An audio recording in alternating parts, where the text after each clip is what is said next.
সেদ্ধ করা ডিমগুলো এখন ছুলে নিচ্ছি। আর এই ডিমের খোসাগুলো দেখুন আমি একটা পরিষ্কার বিনে ফেলছি।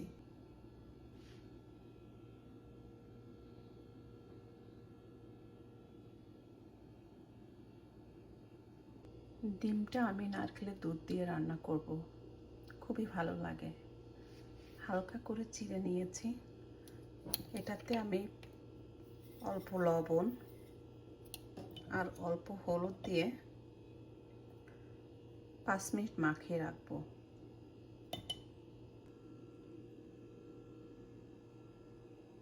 এখানে নারকেলের দুধের পাউডার পাওয়া যায়, এটা দিয়েই আমি রান্না করব।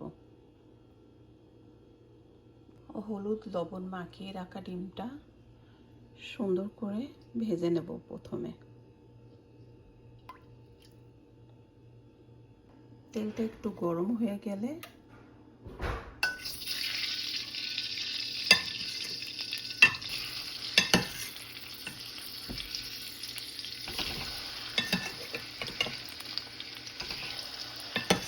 সব ডিমগুলো আমি একসঙ্গে দিয়ে ভেজে নেব সুন্দর করে।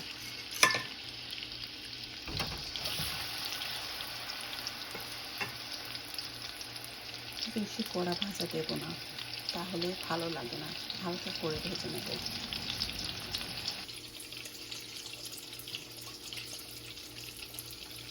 হালকা গরম জলে 2 থেকে 3 চামচ নারকেলের দুধের পাউডারটা মিলিয়ে রাখবো।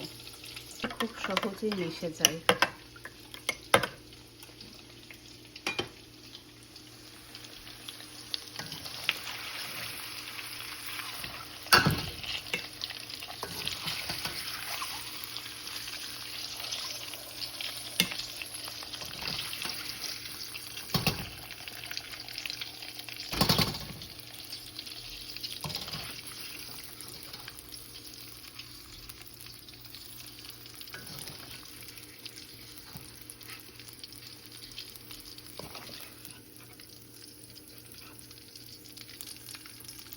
ডিমটা ভাজা হয়ে গেছে আর আমার নারকেলের দুধও তৈরি আছে। একই তেলের ভিতরে কিছু এলাচ,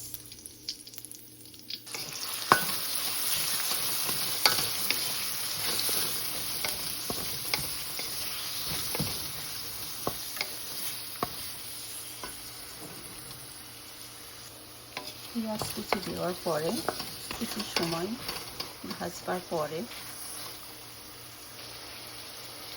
রসুনের পেস্ট,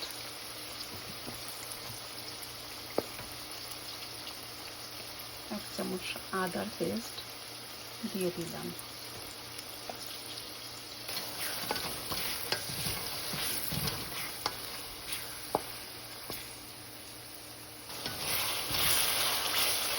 কিছু সময় পরে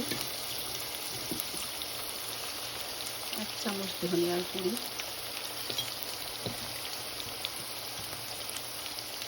1 চামচ জিরার গুঁড়ি,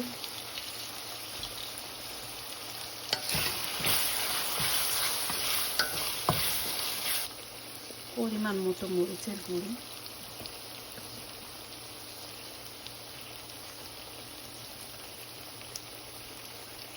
কিছুটা দারচিনি পাউডার,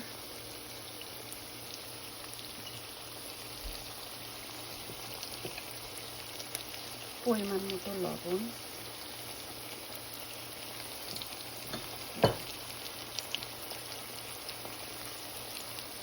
অল্প একটু হলুদের গুঁড়ি দিয়ে মশলাটা সুন্দর করে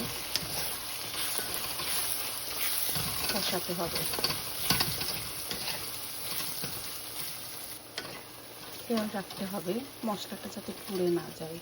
যদি পুড়ে যাওয়ার মতো হয় তাহলে অল্প একটু জল দিয়ে মশলাটা কষাতে পারেন।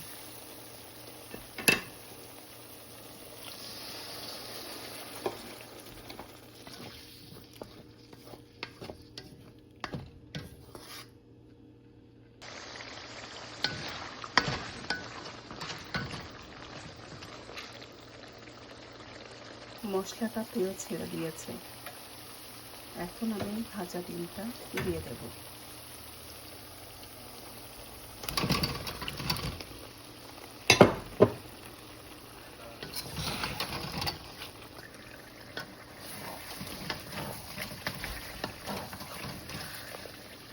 সুন্দর করে মশলাটা কষিয়ে নেওয়ার পরে তাতে দুধটা ঢেলে দেবো।